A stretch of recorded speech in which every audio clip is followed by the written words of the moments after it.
peace must be our goal and our guide. And all that we strive for as a human family, dignity and hope, progress and prosperity, depends on peace.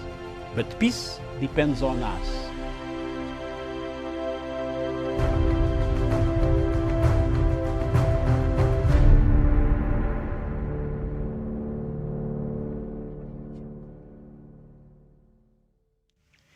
Good afternoon. It is the 23rd of August 2021. This is Diaspora Dispatches, where I get to bring you the latest from the continent of Africa. My name is Miriam Ogoto. A very good morning, good evening to you, depending on where you're tuned in today. So I have the latest for you. So we shall start with Ethiopia, where demonstrators have gathered outside the Saudi embassy in Addis Ababa to condemn alleged human rights abuses against Ethiopians living in Saudi Arabia. That is according to local media. Protesters have called on the Saudi government to stop cruel acts against Ethiopians, including arbitrary arrest, detention, unfair trials and torture, reports Fana Broadcasting Corporation. Hundreds of thousands of undocumented Ethiopian migrants have been repatriated from Saudi Arabia and other countries in the Middle East in the recent years. And then we head over to Mozambique, where a joint force of Mozambican and Rwandan troops have rescued more than 100 people who had been taken hostage by militants in Mozambique. The hostages had been held by the Islamic State-linked militants, locally known as Al-Shabaab, in Masimboa de Praia district. Those rescued were mostly children, women and the elderly, according to state broadcaster Radio Mozambique. The operation was in the dense forest of the administrative post of Mbao, which sheltered one of the key bases of the jihadists. A defense official is quoted by the state broadcaster TVM saying that there are concerns of lack of food for the recovered hostages. It's reported that there is only enough food to last for about 48 hours. And then still staying with Mozambique and the trial of the eldest son of ex-Mozambican President Armando Guebuza, Ndambi Guebuza, has started in the capital Maputo. The former president's son is being tried alongside 18 suspects in Mozambique's biggest post-independence corruption case. Mr. Guebuza and former members of the State Information and Security Services, SISE, are those who are expected to appear as defendants in the case, whose hearings will run until the 1st of September. Former Finance Minister Manuel Chang is also wanted over the scandal and is fighting extradition in South Africa. The trial is taking place at the BO Maximum Security Prison in Maputo. Between 2013 and 2014, Mozambique borrowed about $2 billion, but only disclosed most of the debt to the International Monetary Fund, IMF, in 2016. The scandal plunged Mozambique into its worst financial crisis since independence in 1975. It also led to the suspension of the budgetary aid to Mozambique by its external partners. We head over to the Democratic Republic of Congo, where a second member of the anti-corruption organization in the DRC has been arrested after it made accusations against the president's wife. The organization Lutte pour la Changement, in short Lucha, alleged that a foundation run by Denise Tshisekedi had diverted aid meant for the victims of the volcanic eruption. The foundation denied the allegations. Ghislaine Muhiwa was arrested at his home in the eastern city of Goma. His colleague Parfait Muhani was arrested in July over the same incident and is awaiting trial before a military court. Why are you trying a civilian in a military court, DRC? If somebody is tarnishing the name of the First Lady, I'm sure there grounds you can take him to a normal court, and if whatever they're claiming have no basis, then they can be charged, character assassination or libel or things like that. But you don't get to try a civilian in a military court. I think that is just off and tells you, I think that is, I don't know, is it impunity or just abuse of power and, in the president's side, because it is the wife of the president, but I believe such cases should be tried in a normal court, not a military court, surely.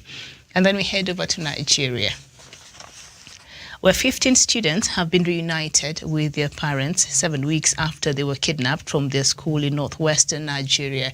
Officials have confirmed. One parent said some of the children were recovering in hospital following their ordeal. A total of 121 students were seized from Bethel Baptist High School in Kaduna State. The police say efforts are continuing to secure the release of 65 who remain in captivity. A community leader said ransom was handed over, but the kidnappers have released far fewer students than they'd promised. The Nigerian authorities have been unable to stop frequent mass kidnappings. And then we go to Chad, where the government in Chad has said it is halving the number of soldiers deployed to an international force in fighting Islamic militants in the Sahel region. Since 2017, 1,200 Chadian troops have been deployed to the G5 Sahel force.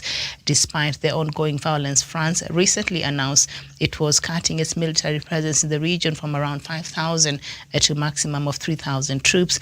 A spokesman for the Chadian government described the troop withdrawal as a strategic move and said the country remained committed to fighting Islamic militants. Of the five nations that contribute to the G5 Sahel force, the soldiers from Chad are seen as some of the most battle-hardened and effective. The latest on Friday night left at least 17, an attack last Friday that left at least 17 civilians dead in western Niger, and the attack is blamed on the Islamic militants who have plagued the Sahel region. We go to Cameroon. And Cameroon says its military has killed 7 self-proclaimed separatist generals who blocked traffic for a month on roads in the Central Africa state's English-speaking western regions. The military says during a 2-week operation it recovered 70 vehicles the fighters had seized from civilians and rescued several women and children held hostage in separatist camps. Cameroon said on Friday its military had eliminated separatists from roads and fighters that had illegally occupied the English-speaking northwest region since July. Lieutenant Conrad Onana says he commanded government troops in one of the several operations to neutralize fighters blocking the roads. And then we go to South Sudan and Sudan as well, and now Sudan and South Sudan have agreed to open their borders after 11 years. This was announced after a meeting between South Sudan's President Salva Kiir and Sudan's Prime Minister Abdallah Hamdok, according to President Kiir's office. According to a press statement seen by the East African at the weekend, the diplomatic meeting convened in Juba also resolved the reopening of water transport. During Omar Bashir's regime, South Sudan and Sudan closed more than 2,000 borders, hitting traders and communities on both sides of the disputed line. And then we go to Nigeria, where widow of Nigeria's first military ruler, Lady Victoria Nwachioma Aguisi Ironsi, is dead. A close family friend disclosed that she died at 5 a.m. today, exactly 1 day after her friend, age mate and wife of the former premier of eastern Nigeria, Adama Okpara, died. Her husband, General Johnson Omunakwe Agui Ironsi, was the first Nigerian military head of state, and he was in office from January 17, 1966 to July 29, 1966. He was killed in Ibadan in a counter coup led by General Murtala Mohammed, also deceased. Born on the 21st November 1923, Lady Ironsi was the second First Lady of Nigeria from January 17, 1966 to July 29, 1966. About 6 months or thereabout. She didn't, she served a very short period as a First Lady. All right, and still staying with matters Nigeria, and this time has to do with Biafra. And the leadership of the indigenous people of Biafra has warned the people of Southeast to be vigilant today, claiming security agents may unleash mayhem on innocent citizens and blame it on members of the Eastern Security Network. This is the secessionist group reiterated that it had no plan to enforce its hitherto weekly sit-at-home order, alleging that it had uncovered a plot by security operatives to disguise its members and those of ESNs to attack traders who come out tomorrow for their legitimate business. IPOB noted that it was it was expedient for the global community to be aware that it had since 2 weeks ago suspended its earlier weekly sit-at-home order. The group stated this in a statement signed by its Director of Media and Publicity, Emma Powerful, a copy of which was made available to the Nigerian media. And then we go to Rwanda, where lawyer of Paul Rusesabagina, the Hotel Rwanda hero turned government critic, was denied access to the Kigali prison where his client is being held pending the verdict of his trial for terrorism and deported to Belgium.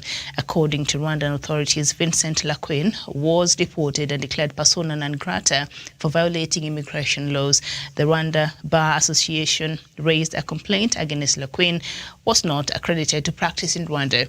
He claims he has not been able to see his client for the past year. The Rwanda Bar Association raised a complaint because Laquin was not accredited to practice in Rwanda. Authorities say that Vincent came through a visitation visa and was not allowed to work in Rwanda with the said document. A Rwandan court will deliver next month its delayed verdict in the tourism trial of Paul Rusesabagina, the judiciary announced on Friday. Initially, a decision in the highly watched case against the 67-year-old Rusesabagina had been due on Friday, but it was delayed without any reason given. The Rwandan judiciary said on Twitter that the court will now announce its verdict against Rusesabagina and his 20 co-accused on September 12th at 11 a.m. East African time, and we shall be here. I'll remind you, I will set our clocks and we shall be waiting for that verdict. All right, and then we go to Egypt, and Egypt has closed Rafah border crossing to Gaza after Israel-Hamas escalation. Rafah is the sole crossing between Egypt and Gaza, where an Israeli-led blockade has placed severe restrictions on the movement of goods and people for years. Egypt closed the Rafah crossing on its border with the Gaza Strip until further notice on Monday. Egyptian security sources have said Hamas, the Palestinian faction that controls Gaza, said it had been informed by Egypt of the decision to shut the crossing in both directions without giving further details. According to two Egyptian security sources, the closure was made for security reasons following the escalation on Saturday between Israel and Gaza and Hamas, with Israeli aircraft striking sites in Gaza after gunfire from Gaza across the border with Israel earlier in the day.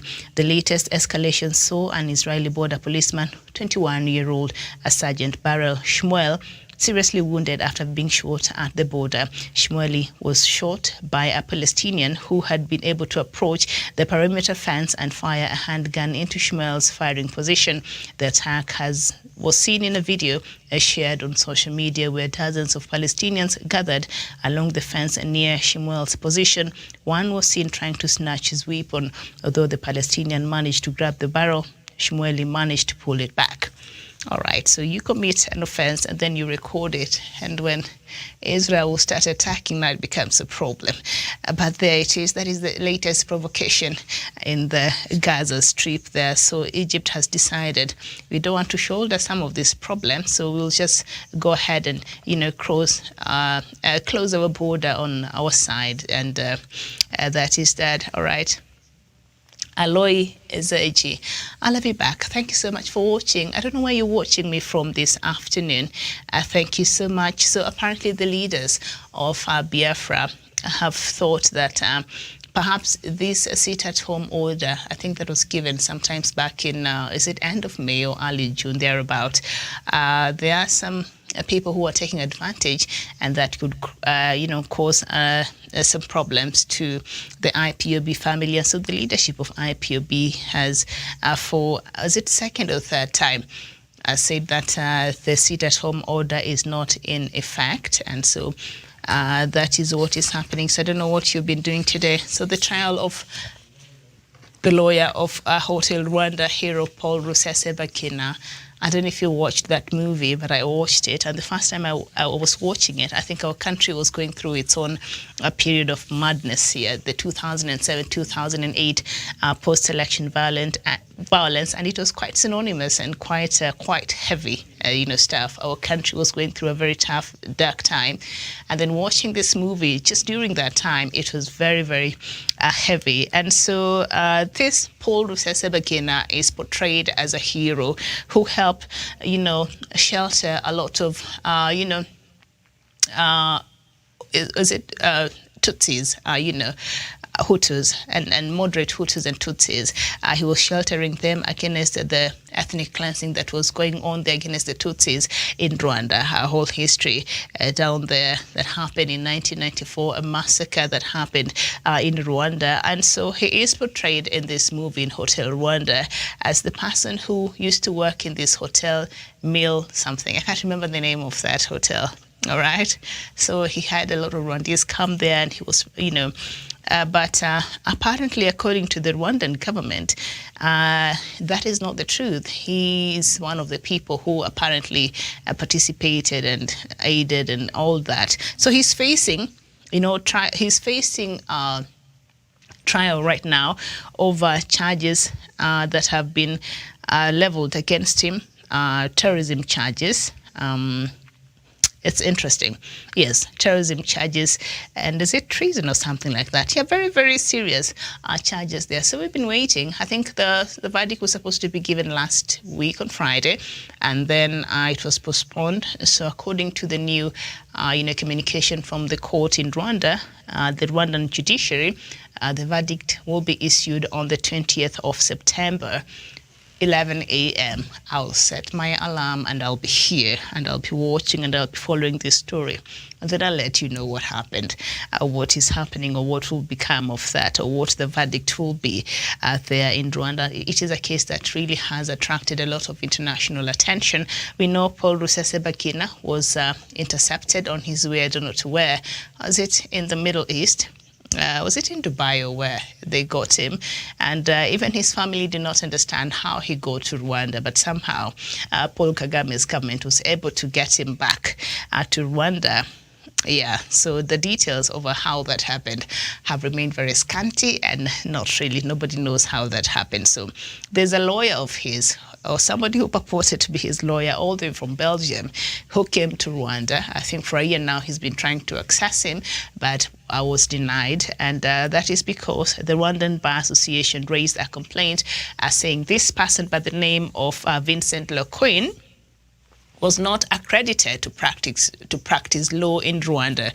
So there's no way he can come in and say that I am Paul Rusesabagina's lawyer and I want to access him under legal grounds because I'm his lawyer, because he's not registered by the law, by the Bar Association there in Rwanda. So he's been denied, and I think to make it worse for him, he had visited Rwanda under, he was in Rwanda under a visitation visa and not a work visa. So if you're coming and you want to represent somebody as their lawyer, then you must have a work visa. I don't know if there are international work visas like in this regard, but maybe that is not the case.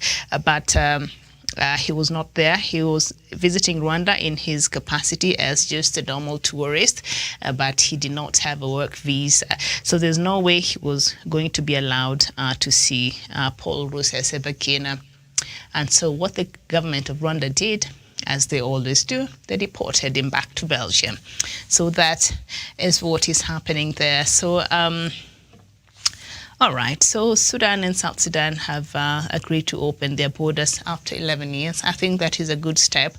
About 2,000 border points had been closed. And so, this used to be one country. And then after South Sudan seceded and became its own country, I think there's a bit of a bad blood and, the insecurity in South Sudan and all that. So Sudan also, closed a lot of its borders, even South Sudan itself. So they're working towards just normalizing diplomatic ties between these two countries that share a lot of history and a lot of ties together. It's difficult to completely separate these two countries. They still need each other because they still share a lot of resources, even in parts, some oil fields that are in South Sudan and also in Sudan. So they still need a good working relations to make these two countries work better so that both of them could benefit. So by making such steps, I think it's good for the two countries, and also it's good for this region generally.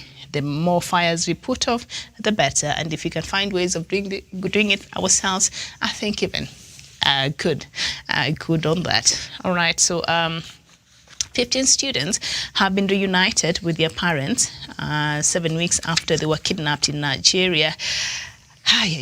These stories just make me sad and make me annoyed sometimes, and so that's why I don't like talking about them so much in Nigeria, because how can a government just fail to just protect its people? How can a government just resign and just give up? Because at this point, that is the attitude I'm getting from the Nigerian government. Kidnappings of students has become a very lucrative business, and there has been accusations and counter accusations that there are security officials who are actually involved in this very terrible business that involves the people that they're meant to be protecting and offering security to. So some ransom was collected and given to these people, but they're supposed to give back all the students, but instead they just brought back a few of them. And so as it is right now, 65 are still in custody because so far they've returned a few. And the latest they returned were 15 students. And so by the time you're giving ransom, by the time you're even delivering, or you know where these people are, why can't this problem be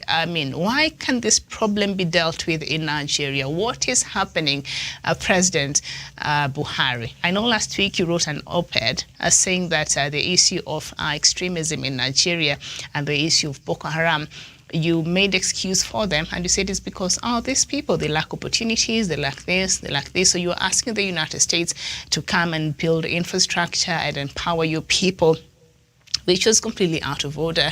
You can look for partners, of course, to partner in countries. We see that happen. Even here in Kenya, we do have partnering countries we work with across the world. But you can't leave that responsibility of looking after your people to a foreign government, because that's what I got from that op-ed President Buhari wrote. And the issue of kidnapping, I think this is a crisis, and the world should start speaking up of what is happening in Nigeria. It can't be that children can't go to school. Your child goes to school in some parts of Nigeria, and you're worried because you're not sure if you're going to see them back in the evening. Chances of them going and coming back, if they're going to a boarding school, chances of you seeing them over the midterm season, it's almost impossible, because you don't know if they'll make it back. This is a catastrophe. I think this is something that requires the attention of the whole world. We need to hold President Buhari accountable to what is happening there in Nigeria.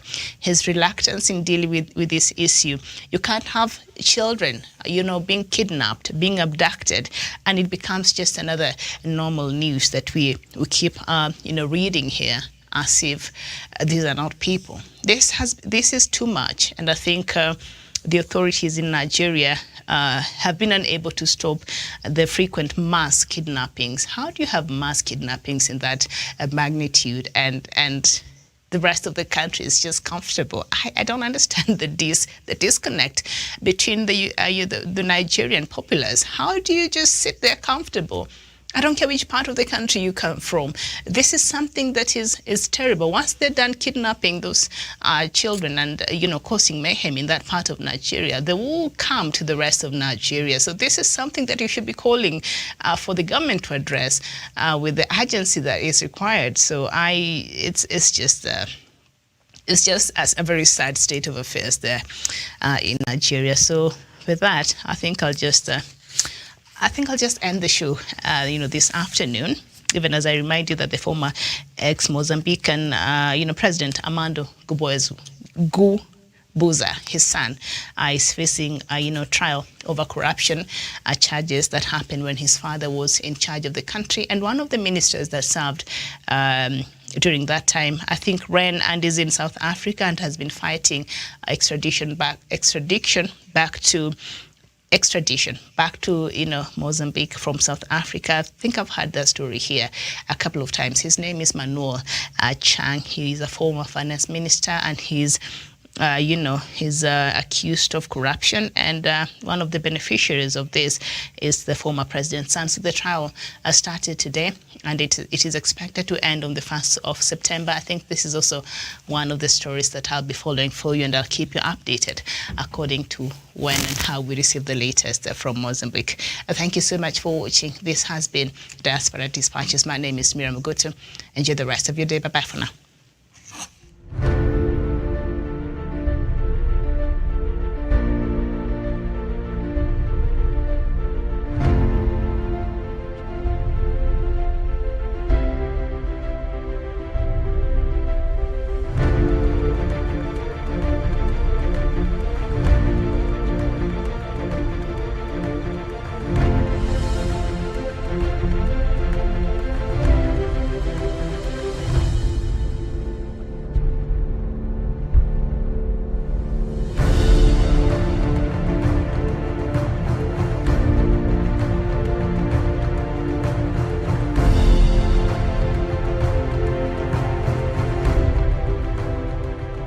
peace must be our goal and our guide. And all that we strive for as a human family, dignity and hope, progress and prosperity, depends on peace. But peace depends on us.